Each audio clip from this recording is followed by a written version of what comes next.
Now here's a very important and subtle point about the completion of a wait. When wait returns, the only thing that you know is that buff is safe to reuse. If the handle is for a receive, then it must mean that the message was delivered. But what about send? For a send, buffer being available for use doesn't really tell you anything.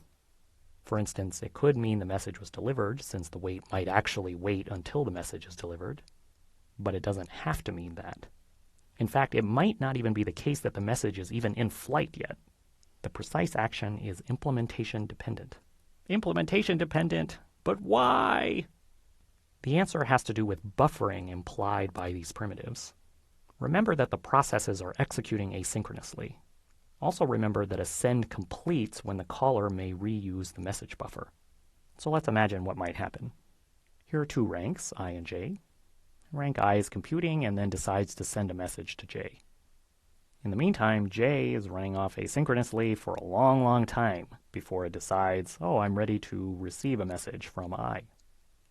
So the send could arrive way before the receive is actually ready.